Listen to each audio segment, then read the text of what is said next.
Hi, welcome to Discussions of Music, Healing, and Consciousness with your hosts, Chris Noble and Bill Protzmann. In this episode, we're going to talk about sound therapy and more specifically one of the major tools that sound therapists use, which are crystal healing bowls. What are crystal healing bowls and why are they so effective? We'll be sharing our experiences receiving sound healing through the crystal healing bowls, among other forms of sound healing. We'll get into specifics as to what happens to the brain and what happens to your mind, body, and spirit when experiencing sound therapy. We'll be giving you lots of tips and tricks with how to search for sound frequencies that can help you in your day-to-day life. We'll be talking about these topics and much more, as always, in these open conversations here on Discussions of Healing, Music, and Consciousness.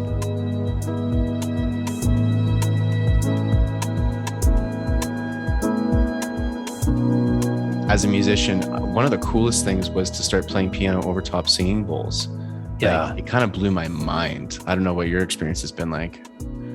Well, so years ago, I worked with a Tibetan bowl player, and really interesting thing how it all lined up and came into play. But that's sort of the nature of healing music, right? It just kind of evolves.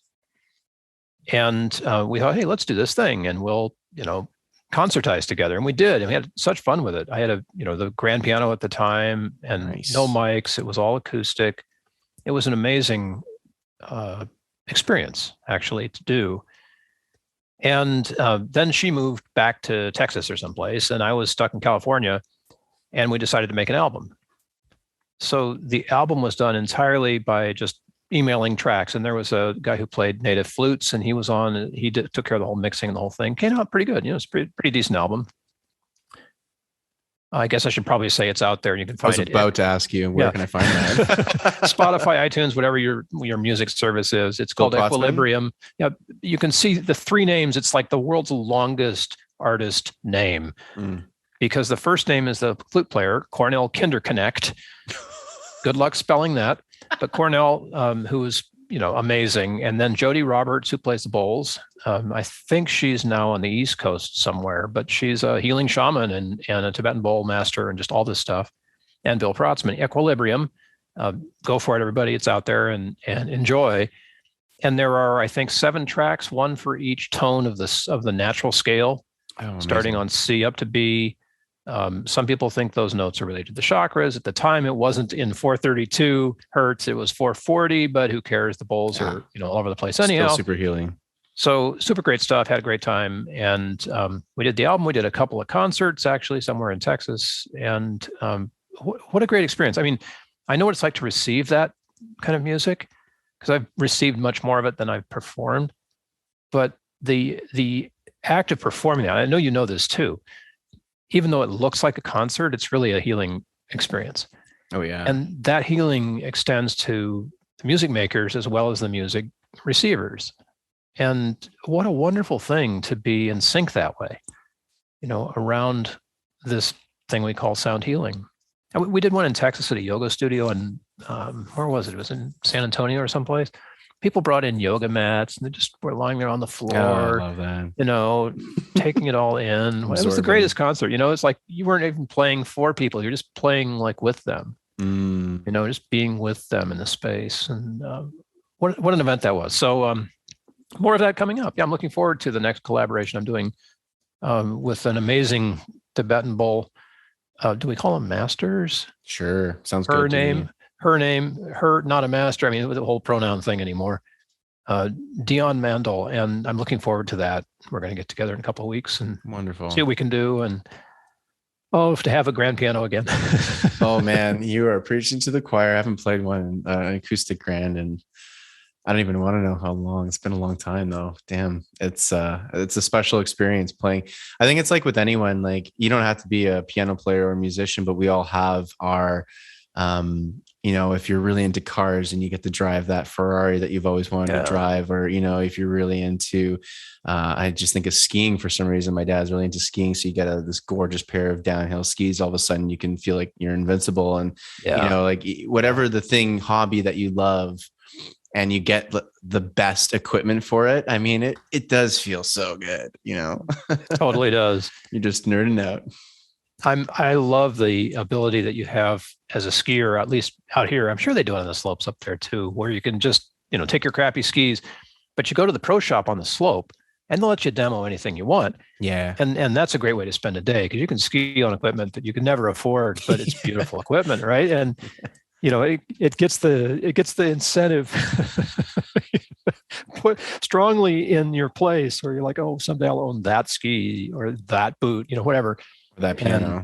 That piano, right? Which is dangerous, as we both know. Oh, incredibly dangerous. I mean, decent pianos are upwards of 6 figures now. It's really ridiculous. I just liken it to, instead of a Ferrari, I'm just going to go for my, Steinway or whatever the heck I want. I don't even know if it's a Steinway that I really want, but I want an epic grand, Definitely an epic grand. Yeah. Huge. Well, maybe we should just talk about great pianos we've played. I could spend a whole hour on that. We could spend hours on lots of things. One of the other things I did want to talk about the singing bowls, because I've had so many experiences with these singing bowls now that there's absolutely something going on, and different experiences with the Tibetan metal bowls versus the crystal bowls, both very healing. But I've been getting. Actually, you'll really appreciate this. I had an experience last week getting a sound. I'm so fortunate here in Vancouver. I mean, so many sound healers out here. A lot of them are new friends of mine. So I'll get invited over to hang out, and then inevitably a sound healing just kind of happens. And I'm down anytime. It's like, can I get a hit of those good vibes?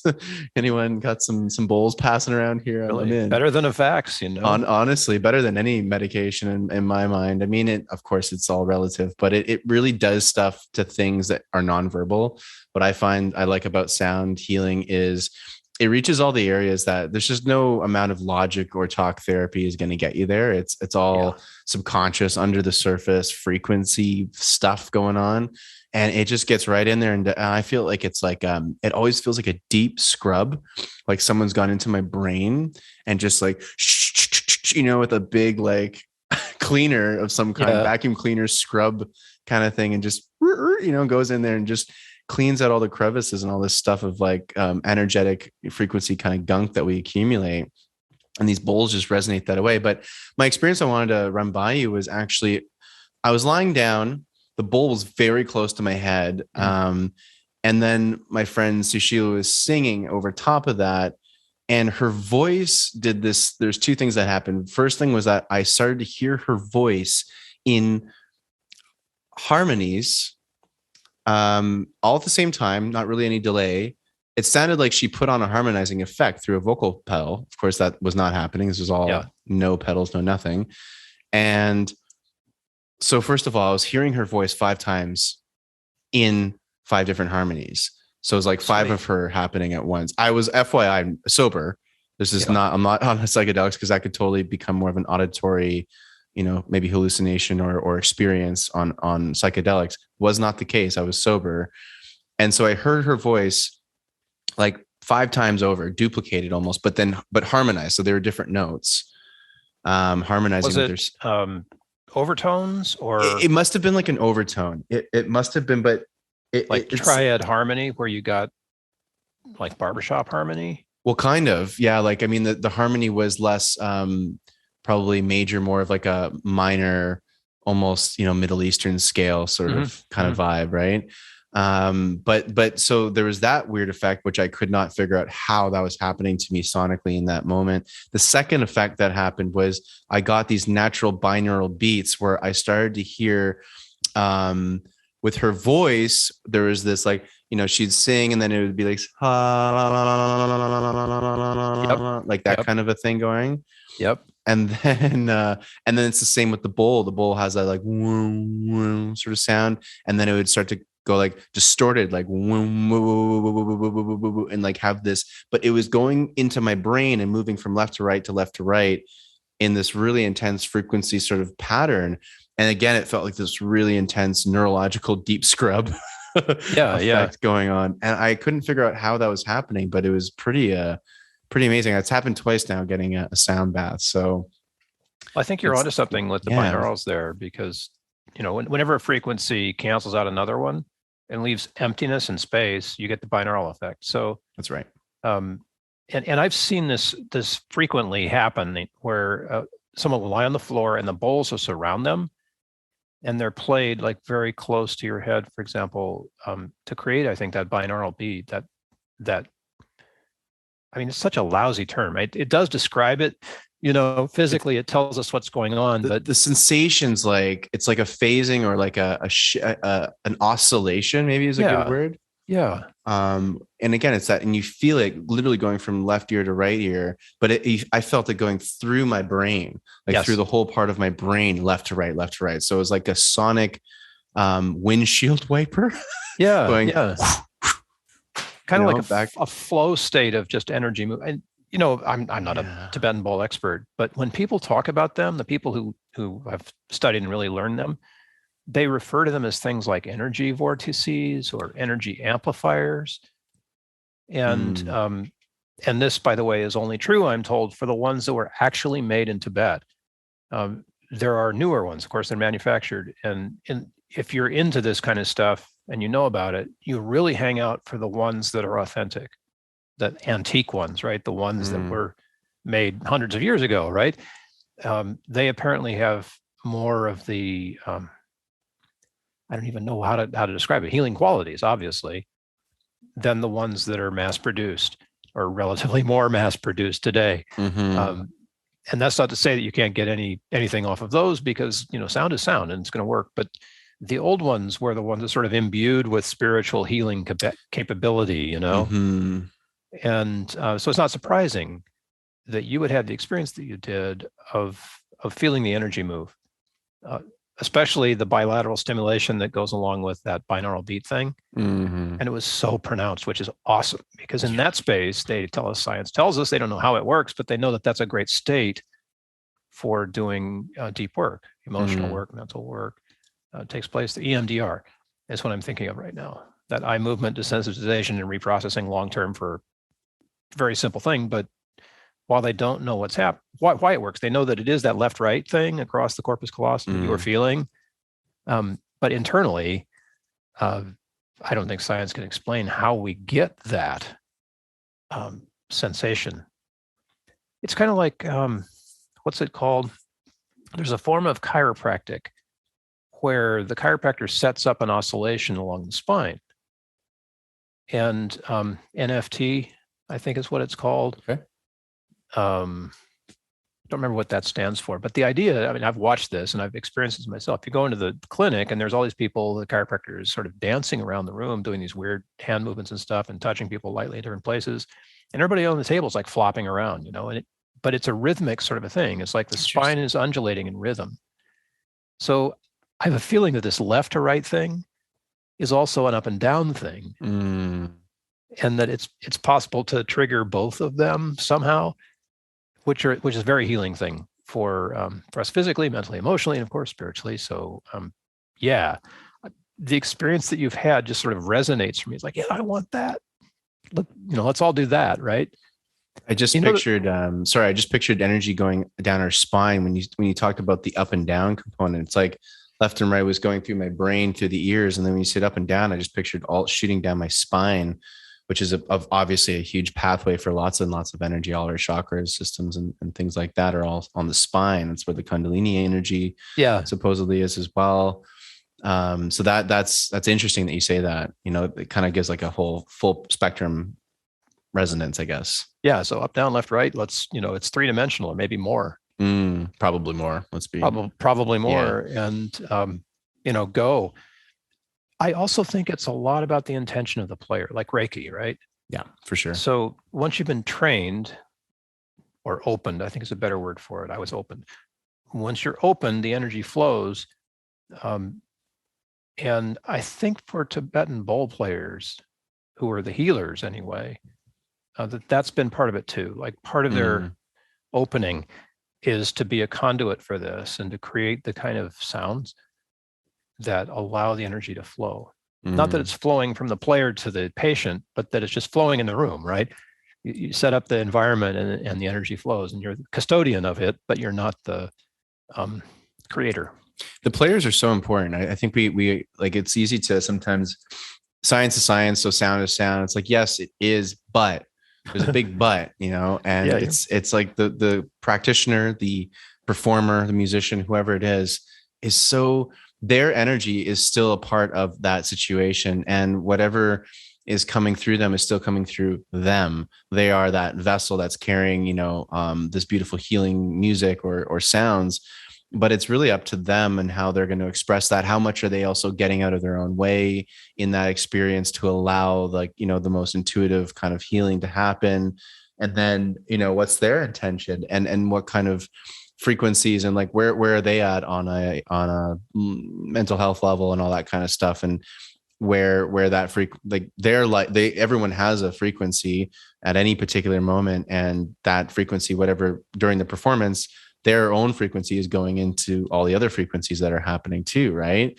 So there is definitely a big part of the performer involved as well. The other cool thing to think, I was just thinking about with the crystal healing bowl specifically, is it's crystal. And with crystal, my ancient mysteries brain goes haywire, because crystal is, it's a big gateway into kind of rediscovering some ancient high tech back in, ancient times, because a lot of things were built with granite and crystal and infused with crystal. And we just look at that as, oh, that's just old stone building. And it's like, well, okay, that's one way of looking at it. However, if we look at, let's say, Silicon Valley, just right there in California near you, silicone, right? Where does silicone come from? Crystal, right?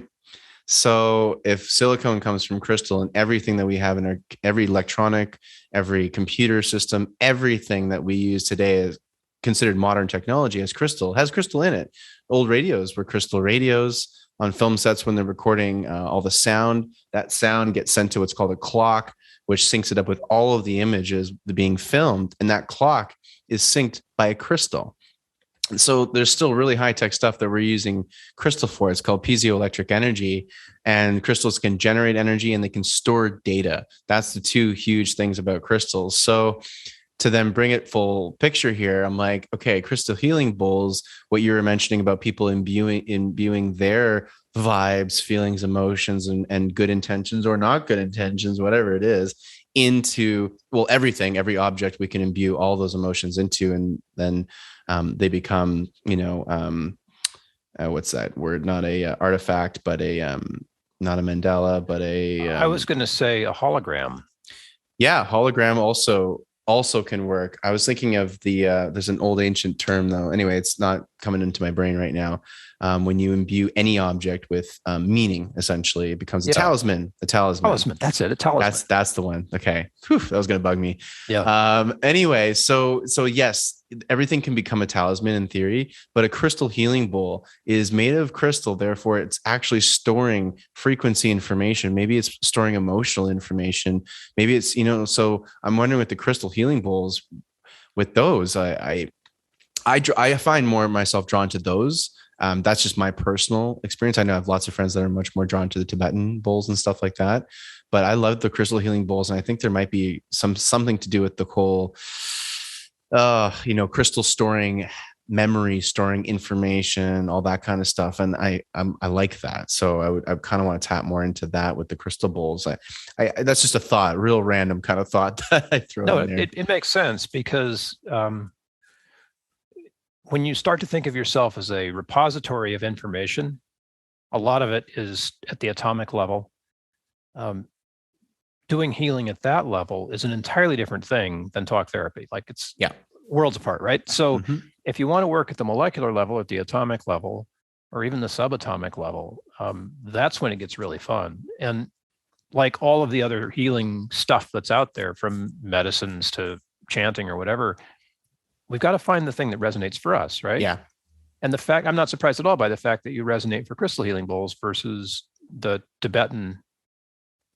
I even hesitate to call them healing bowls, because it's like the crystal bowls versus the Tibetan metal bowls, right? Yeah. That doesn't surprise me at all, because just like there are people who prefer like pot to ketamine. Right. Yeah. It's like whatever works for you is the right thing, that you pursue that, right? Yeah. Don't be all concerned that, antidepressant Y doesn't work for you and antidepressant Z does. What the heck, right? If you're getting a result, the idea is to become conscious of the result and then to chase that until it shifts, and then chase the next thing, right? And just keep going with that. I just, as a user of crystals myself, I find it's really important to cleanse them. And because they store, right? So you want to start your process with something with a device that's clean, that doesn't have any residual energy in it, or at least as little residual energy as you can.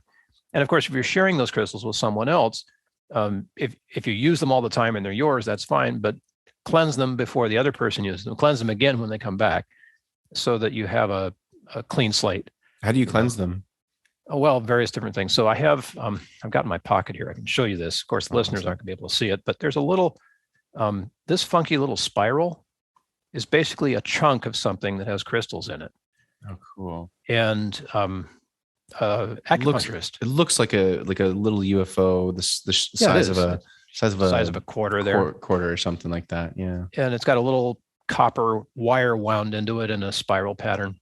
It's very cool. It's a double spiral pattern. But this was given to me by a chiropractor. No, by an acupuncturist when we were doing some energy work. And the idea here is that this cleanses you. So it's a crystal, absorbs other stuff that's in you, and then it eventually needs to be washed as well. So you just set it out in the moonlight, for overnight, and that cleanses it. Isn't that weird? Isn't that interesting? Eh? And it has to be more like full moon, I guess, or close to full moon. Yeah, people bury their crystals in sand. That seems to do it. There's probably an infinite variety of ways that you can cleanse crystals. Use sage, probably. I don't know. Maybe not. I don't know. I would suggest that if the intention is there and you found somebody with a really clear intention to cleanse a crystal, they could probably do it just by being, in proximity to the crystal. Also a good point. And if you're starting a business out there and you're the entrepreneurial crystal cleanser, let us know. Yeah, we'll have some work the business your way. It's like a knife sharpener, right? Right? They come down there, ding, ding, ding on the road. Yeah. Here, let me cleanse your crystals. Exactly. Little push cart. That's awesome. So yeah, there's definitely something to that. Like I've had interesting effects with crystals. It was definitely an area where I was not exactly interested and really had no idea what any of it meant. And I knew that in the spiritual community, a lot of people use them, and that's about as far as it went for me until I had more personal experiences. And then for myself, I'm just such a science geek. It's so funny because I've had such a spiritual, journey in my life. However, it's funny because I used to be an, atheist and like just very, very science oriented, non-religious upbringing and all this kind of stuff. And now I'm like bridging both worlds because, I'm all about the spirituality. Obviously it just is reality, or a massive part of it. And then what we call science is kind of making sense of the third dimensional physical reality that we're in. But when I can find science that does support, and there's so much science that supports spirituality, but also things like, crystals, right? Like why do crystals actually do all the different properties that they do? Well, like I said before, there is a whole, crystals are technology. I mean, that we got to reframe the way we look at these things that grow on planet Earth that we find, in the caves, in the ground, wherever it is, in the oceans, and et cetera. This is still technology. It's still technology, just because we didn't tweak it into making it plastic and metal and look shiny. It's still technology. Where do we get all of our tech? We base it off of nature. We recreate what we see in nature all the time. So when we build our computers, we've been since day one building them off of crystals. And then if you look into the ancient legends of, like Atlantis and things like that, they supposedly were a high-tech civilization powered completely by crystal. And that's, again, using piezoelectric energy, which we know is a thing. If you put pressure on a crystal, it generates electricity and actually heat as well. So, crystals are pretty incredible. So it's funny you mentioned all this because I'm like, I've been absorbing, I find a lot more people's energy more recently, going to certain events and things like that. And I'll come back way more depleted. And the next day I'll be more tired. And I'm like, why am I this tired? It doesn't even make sense as to what I've been doing. Well, it's because I was absorbing a lot of other people's energy, and then not, like you said, with crystals, really important to cleanse them. Well, I think our bodies are no different. We got to be cleansing our bodies in all these different energetic frequency ways. Like with a bowl, like I'm going to be buying one in this next, I don't know, 6 months or so, at least one, because I need it now. I need to frequency clean myself every day. Like, why wouldn't we take a shower every day? We brush our teeth every day. I meditate every day. Why wouldn't I, scrub myself it occurs with the to me frequency? Here. Oh yeah. You need the neuro loofah. So for anybody that's listening to this, and probably, there are going to be people out there who are like, Bill, Chris, what are you talking about? What's this frequency thing and all that? Remember the old commercial? Is it Live or is it Memorex, where they had the like a soprano singing and the crystal glass, and the glass shattered when she held the note, right? Yep. So if you match the frequency of an item, you can blow it apart. It'll come undone. The molecular structure of the crystal will come undone, or the building, or whatever we've talked about. Bridge, before. Whatever. But this is a really important lesson, because if you're not conscious of the vibration of what's around you, you could find yourself in a place where you need a bath. You really need to undo that vibration that's hit you, not because it's bad or anything else. Let's be clear about that, but because it's just not yours, right? Maybe you're not ready for it. And I've had that experience where I'm in a place and the energy is so intense that I just don't know how to deal with it. And other people are like blissing out, and I'm like, what the heck? Yeah. And then I've been in a place where I'm definitely aware that the energy is on a different level than I am, and then I don't want it, but I can't leave. So whatever the situation, cleansing from that is really important if you're in the work. And even if you're just sort of like a novice becoming aware of energetic stuff and frequency and vibration for the first time, it's good. I almost said it's good practice, but I think it's something more than that, isn't it? It's that rinsing process. It's like good hygiene. It's good hygiene. It's like good spiritual hygiene. Yeah.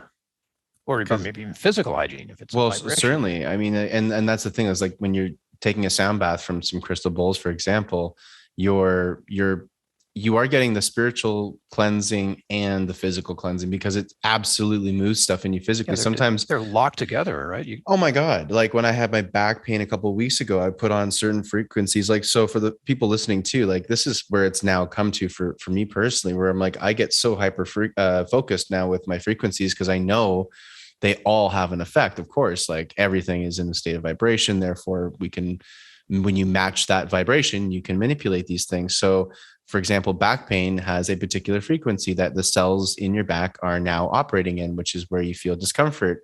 So this is a very common thing. Most people suffer at some point in their life from some sort of back pain. So when I go onto YouTube or Spotify, though I find YouTube still the best kind of database so far for this kind of stuff, to find quick and easy and free, of course, for everyone. And I'll just type in back pain sound frequency. It's amazing what will come up, and tons of options come up. And I honestly, this is the only way that I vouch, or not vouch, but I screen, I guess, what I want to listen to, is I just put it on and I listen for like 10 seconds and see if it's doing something. And if it's not, try the next track, Exactly. Right. It's you said with the practitioner, depends on who's putting it together. Sometimes some are better than others. Absolutely. And some are better for some people than others as well. Right. And, it's a matter of degrees. So, we all know about the autism spectrum. Things are starting to be described as a spectrum, right? Yes. Rather than as a point disorder. So the spectrum of healers out there is vast. It's huge. And some of them you'll resonate and some you don't. If you're not getting it with a particular modality or healer or whatever, change the channel, right? It doesn't mean that that's bad. You're just looking for a match. And we are hardwired for that. Like once you become aware that you can do this, it's really kind of cool. It's like kinesiology.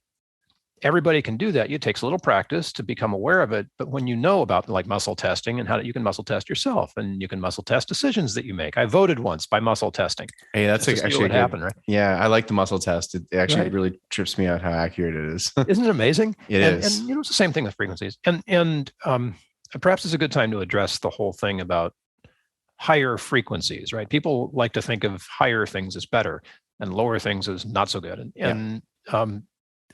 I coming from the standpoint of a musician, I always think to myself, well, if I were restricted on the piano of only playing the high frequency notes, I'd have a very limited range of things I could play. Yeah.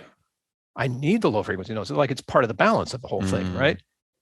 However, there are certain specific frequencies, like we talked about with right frequencies, or you're talking about with your back, where you want to tune in to those specific ones that do it for you at that moment. Like if you're dealing with cancer cells, there's a frequency for that, right? It's pretty high. We can't hear it. It's beyond our range of hearing, but it works. It doesn't mean that that's an ultimate frequency, because the 40 hertz frequency of, supporting our memory is a pretty low frequency, relatively speaking. And it has this marvelous purpose too. So I'm saying this to sort of set up the conversation around, if you're out there and you're questing for higher frequency or higher consciousness or whatever, don't be too constrained by the term high and the term low, because what you want is to find resonance, find where you vibrate, where you resonate for whatever that is. Doesn't matter if it's a low sound or a high sound, right? But your resonance does matter. And the fact that you resonate on a low frequency doesn't mean anything's wrong, right? That's the frequency that you need. The fact that you resonate on a higher frequency, you need. It has nothing to do with what your consciousness is. You could have a very elevated consciousness and need some very low frequency work. Yep. 1,000%. Well, what we need to be careful of is our English language, because it is so limited. And it's actually, I was listening to a fantastic talk by Dr. Greg Braden about language and how he's done some really amazing research on different indigenous tribes around the world, and how their language is so different in terms of how it explains reality. And I won't go into this as a whole other conversation, but what the conclusions were basically that our English language is actually limited to the third dimensional reality. And it doesn't even it literally isn't designed to explain things of any higher dimensional realities, essentially. And also it explains things from a basis of separation, an assumption that we're all separate, that nothing is connected. And it's actually, it bleeds into the language in many, many ways. And again, these indigenous languages are completely connected. So the way that they would describe, if I'm like, oh, look at that seal in the water over there, they would say something like that. Again, I'm going to translate something that is not going to do it justice, and I'm saying it in English, but something to the effect of, if we say it in English, look over there, there's a seal in the water, it would translate in the indigenous language of like the water and the seal are one or something, instead of it being look over there. Instead of the separation, of their separation, it's like it's all oneness essentially. And the way that you would describe that situation would sound completely different in that language, because you're coming from an assumption or a basis of connectivity rather than disconnection, which is where English comes from. So, once again, when you say, oh, I'm feeling, this is something I've almost removed entirely, or I try my best to, is removing good and bad. Because when I'm like, how are you feeling today? I'm like, I don't know. I'm not feeling great today. I feel kind of bad would be the old word I would use. I'm like, well, right. Yeah. First of all, if I'm feeling, let's say, low energy, and maybe we'll call it even low frequency, that means that I'm processing something, and I'm going through a place of perhaps rest and rejuvenation. And so my body is naturally going to be vibrating at a lower frequency because it needs rest, rejuvenation to process whatever I'm processing. I'm just using an example here, but that's one very good reason as to why you might feel a little down one day. And is that so bad? No, we can't always be in constant bliss. I mean, maybe when we exit this body after we die, apparently that's what it seems to be like. And that's cool. I'm down for that experience later on. But like right now in this current physical reality, we have our ups and downs for a reason. We can't, when we're down, this assumption of it's bad, it's negative, or this idea of lower frequencies being a bad thing. I'm not ascended. I'm not super spiritual if I'm feeling low vibrational today. No, it's actually all a part of it. We have the yin and the yang, the good and the bad, the dark and the light, and male and female, etc. Day and night. All this duality is there for a reason. So, I guess maybe to summarize, I'm just thinking like, the language you got to be really careful with the language that we use with how to describe, well, what kind of frequency do I need today? Oh, I'm not feeling great today, so maybe I'm just feeling depressed. No, maybe you're not necessarily depressed. You're just you're processing something, and you won't be able to probably articulate what it even is that you're processing. I've been finding recently, I've been feeling certain ways, and I'm like, I have no bloody idea why I'm even feeling like this right now. I can't logically figure it out, but guess what? I'm going to go home. I'm going to play some music, play some sound frequencies, maybe type into YouTube how I'm feeling and put sound frequency beside that and see what comes up. Maybe I'll play it on the piano. It depends on how I'm feeling, but I'll do something frequency related about it, because it will get into those areas that I can't articulate. I can't even logically think what the hell it is, but it's there because I can feel it. And those frequencies, man, that's where they work best, is with the things that we can't even describe or explain. I find it's really good for that. Yeah, language is such a clumsy thing, isn't it? We should put a link to the Greg Braden talk somewhere in the show notes, but people can find it. I mean, Braden's easy to find. He's easy to find, but this came from a specific podcast that I love called Earth Ancients. It's all about ancient wisdom and ancient mysteries. And I'm going to make a note right now in our podcast to put that. So it's going to be a link to that podcast that I was listening to. Sweet. Greg Braden, and I'll put a note in the show notes. People can skip to probably 20 minutes in. That's where it gets good. But anyway, I'll make those notes in the show notes, because I am also being, for the listeners and for you, Bill, I'm also going to be way more due diligent on keeping notes of the things we talk about, so people can get more links in the discussion in the thing below. So I'm staying up on that anyway. Absolutely. Hey, if you're listening and there's something that you heard that you want us to provide a link for, do that. We'll just drop it in the description on YouTube, and then you can get it. Great, so this language thing, this has been really bothering me. Language, of course, is hard because you have to describe spiritual stuff using physical terms. And poets are great about this, like looking for the concrete image, right? That image that is so grounded in reality that's at the same time so spiritual, or at least it opens you to the idea of a bigger thing.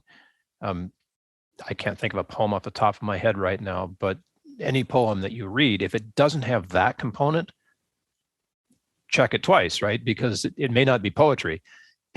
I mean, the first quick thing that came to my mind as an example, Bill, would be like Rumi, who's, one of the things he said that I always loved were, the cracks are where the light comes in, meaning, the things that we call our faults or our traumas or our wounds, those are the places where we find the light, so you find the light in the shadow, which tells you, again, it's just a reaffirming message on the shadow work or doing work on those really difficult, traumatic parts of your life. That's where the real development happens. So the cracks are where the light comes in, I find, is a great poetic way of describing it, because you're right. We're so limited. By language. Isn't it in the Jewish tradition, the Torah has like 5 levels of meaning, and only one of them, the first one, is literal. And then you just have to sort of descend through the levels of meaning to get to what it's really after, which is, of course, why all the rabbis are so intrigued by the thing and talking about it so much, to uncover what those levels might be.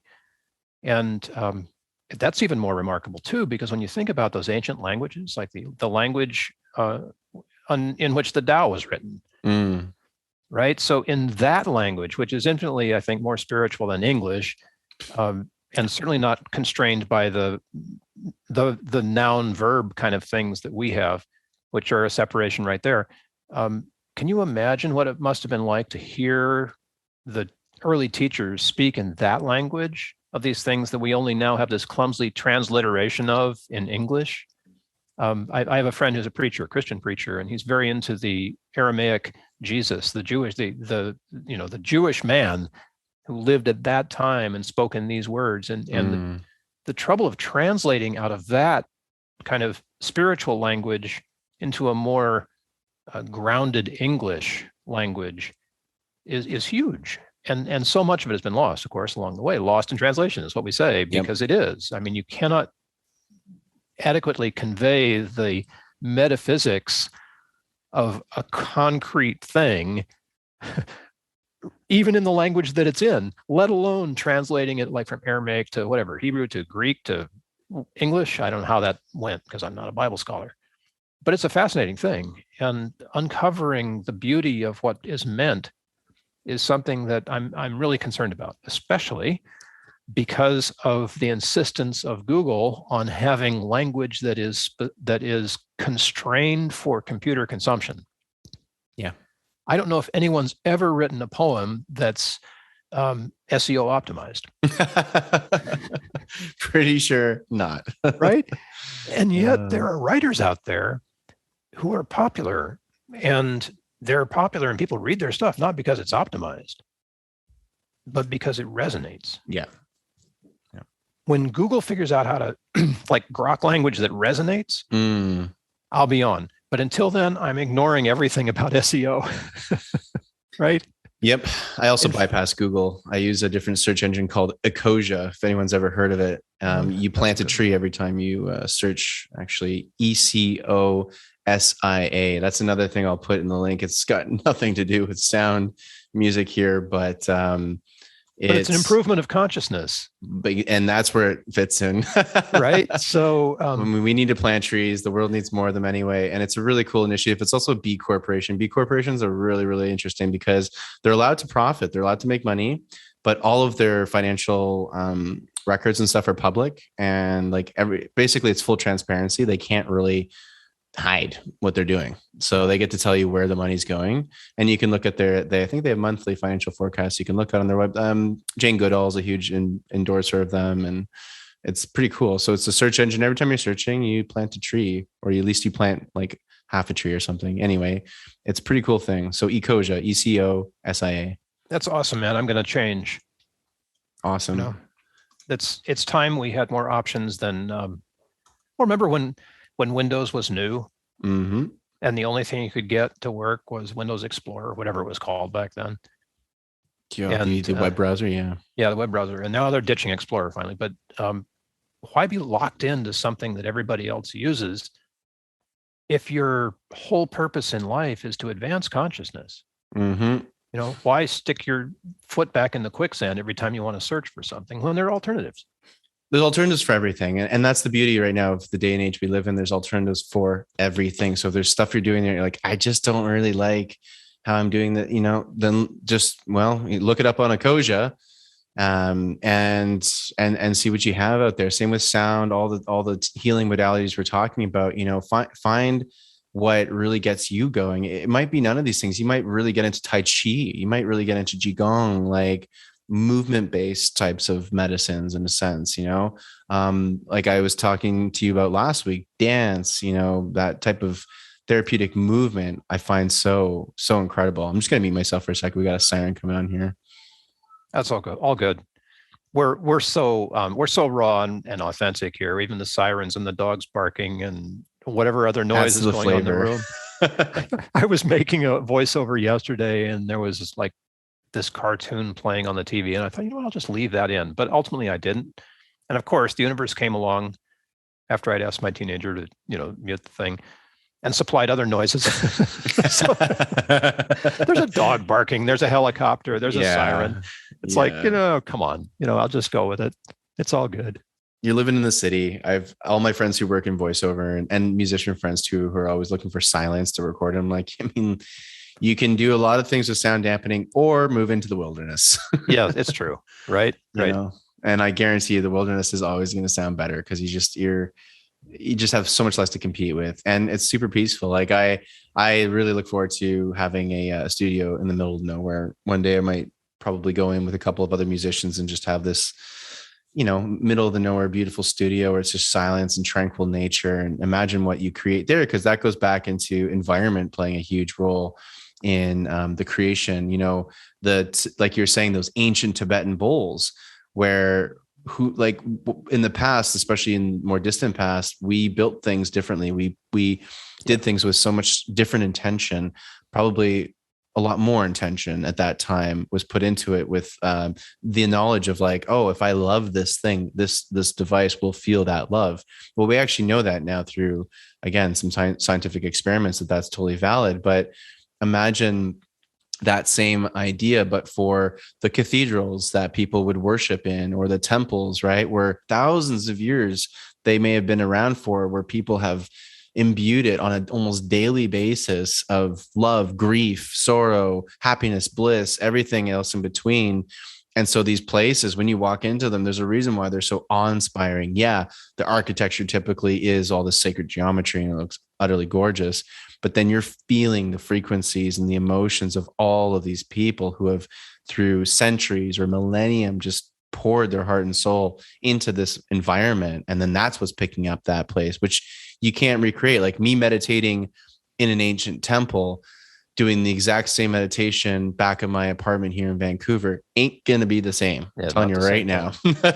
I've had that experience with I think I've been to 3 heiau, the holy places on the Hawaiian Islands. Oh, amazing. And it's really weird. I can't explain why I'm so drawn there, but whenever I am anywhere near one, I make the effort and go and just be in the place for a little while.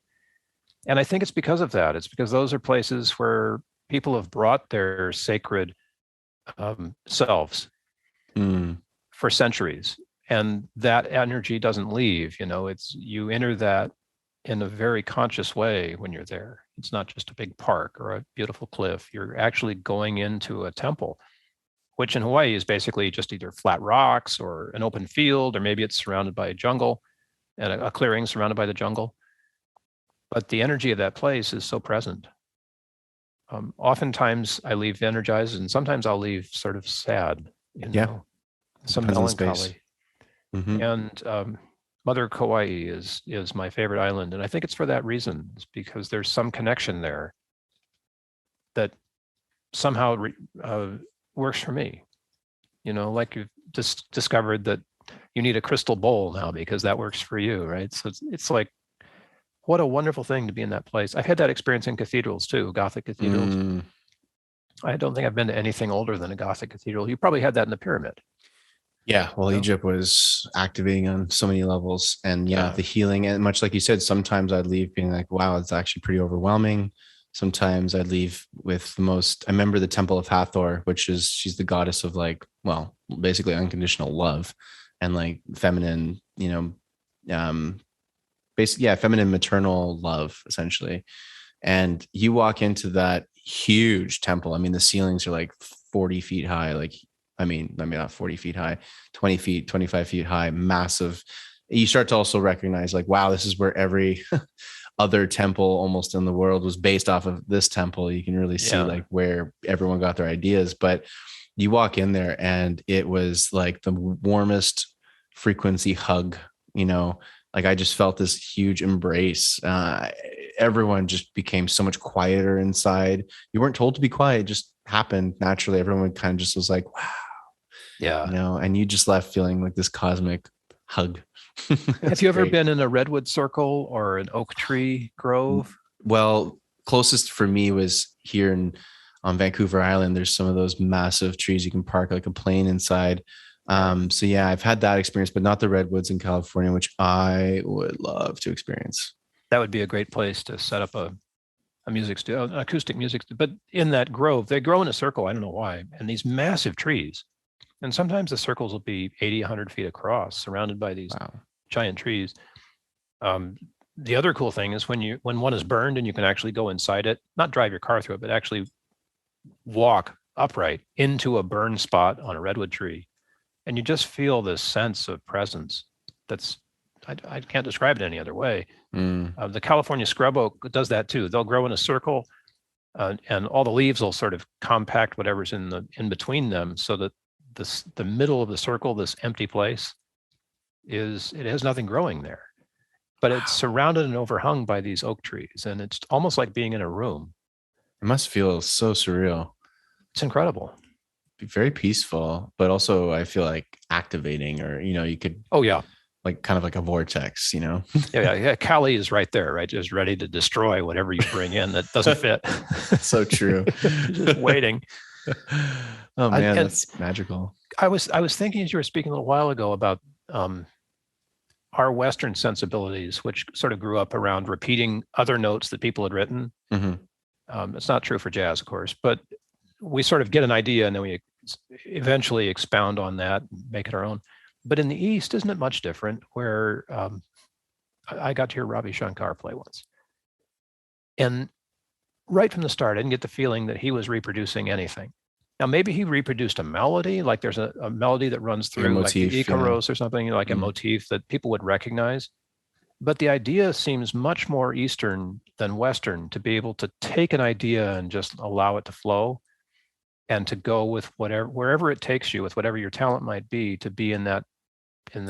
I'm thinking of Rumi again, the Whirling Dervishes, right? And the music that would accompany that was inspired, but not necessarily inspired by a specific composed structure, right?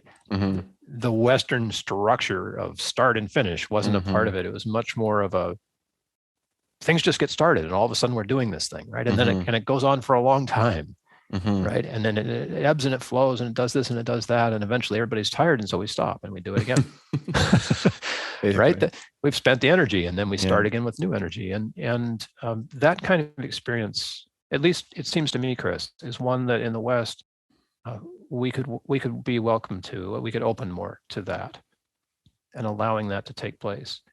And, I kind of think we see that in stuff like raves and whatever, and certainly bands like Fish and the Grateful Dead and whatever, who are doing freeform stuff. But that's the way that healing music works here in the West. And to bring more people into contact with that free-flowing, I don't want to say unstructured, because it isn't structured. Just different structure. Different structure, yeah. Crystal structure. I don't know. Holistic structure. Yeah. Hologramic structure, or whatever the structure. That isn't really what matters, but the experience is what matters. And it might be new for you if you've never done that before, but seek it out, because it's such an amazing opportunity, to experience sound in a new way, and perhaps a way that's inspiring, or maybe challenging, or difficult, or beautiful. Whatever your response to it is, like, just go with that, because it's just music and it's not going to hurt you. It's going to change your effect when you leave, of course, but seek that, go looking for it, whether it's on YouTube. But now that we're able to go into the room again, try to find live events where that happens, if you're listening to this, because it's a live event. It's so much more, gosh, here we are stuck with palpable, language again. Our visceral, visceral, like a full body experience. It's very much a full body. Like when I went to hear Owl City, and the beat was so big that it was just making me jump around. And that kind of experience happens in a healing concert too. It's not quite as violent or aggressive, but it's available. And now that we can actually go out and be in the place where that music happens, I do that, right? Because it'll change you in a good way. And I'd say, just to add on to that, Bill, I think for people looking, like, okay, it might be hard to necessarily find artists. Like, I'll tell you, if you come see, I'm sure many of Bill's shows or my shows, you're going to get some nice improvised plays with structure. Like, I have some things where I stick to a solid structure, and I'm very conscious to also make sure that a good amount of the performance is improvised, because I want to be flowing and channeling, so to speak, at that very moment for people too. Like, I want them to experience like a real time, improvisational, whatever magic that comes out. But so I kind of do a bit of a mixture. But for people who are like, well, what's a guaranteed kind of live event that I can get that? Honestly, sound baths, because my friends who are all sound healers, they have a bit of a structure that they go by, especially because if the events are, for example, we're celebrating the equinox, or we're celebrating certain things, like there might be themes, right? Okay, well, because of the themes, they're going to have a particular structure, but it's still very much a structure to allow a lot of free flow, because what they're doing is they're also tapping into the energy of everyone in the room and seeing where they're at, and then adjusting their performance / practitioning, whatever you want to call it, because it's really a bit of both. It's sort of like music, and it's sort of like medicine, or something that you'd receive with a doctor or a therapist. So with that being said, it really has that feel of it unfolds. And as you're likely lying on the ground on a yoga mat, just blissed out, maybe with a blanket on, you're like so comfortable, feeling like these amazing frequencies just bathing you.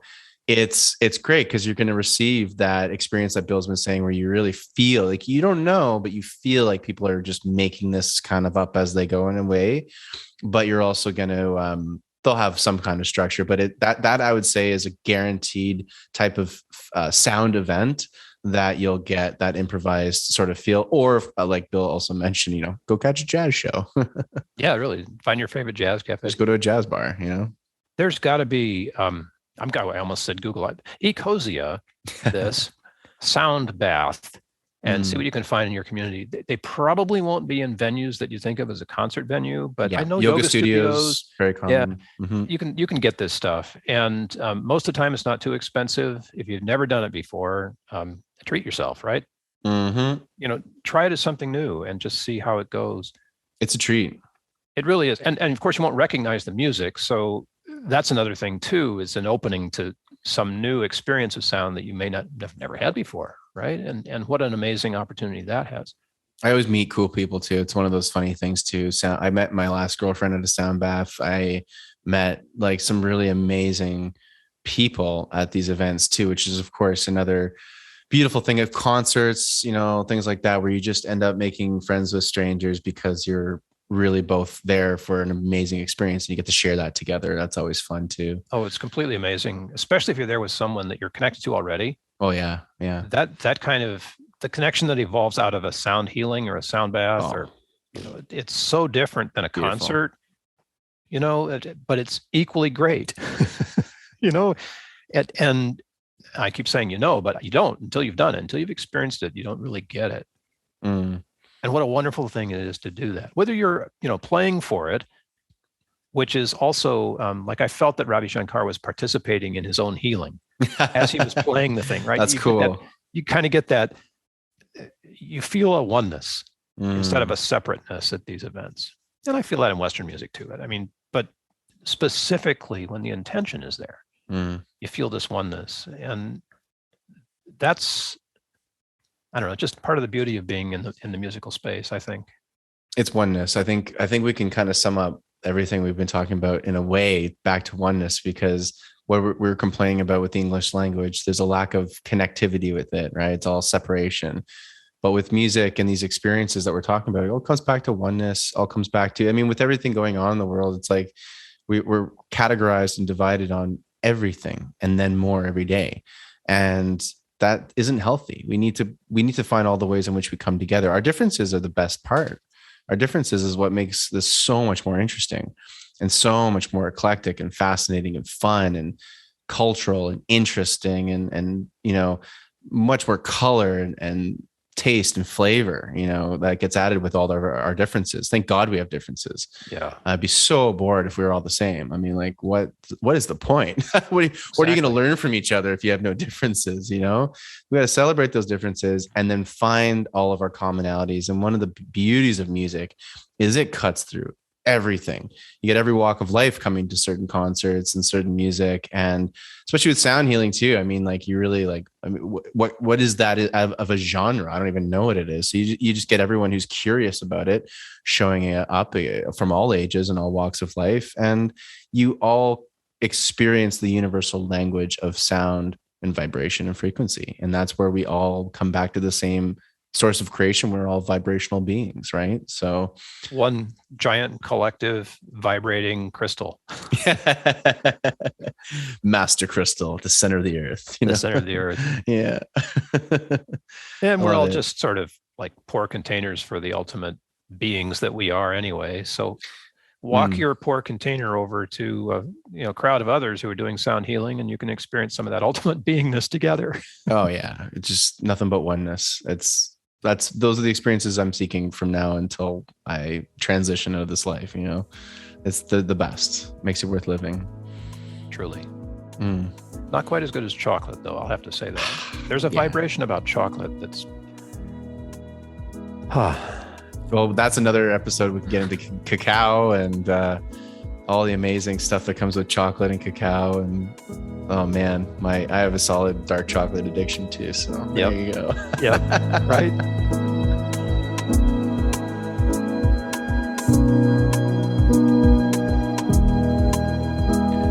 Thank you for listening in on our conversation and for taking time to show your appreciation with a like, share, or subscribe. Discussions of Music, Healing, and Consciousness is a practice of spontaneity, and we welcome your comments, ideas, and questions. There are ways to connect with us in the show notes, so let us hear from you. Until next time, this is Bill Protzmann along with Chris Noble wishing you great musical health.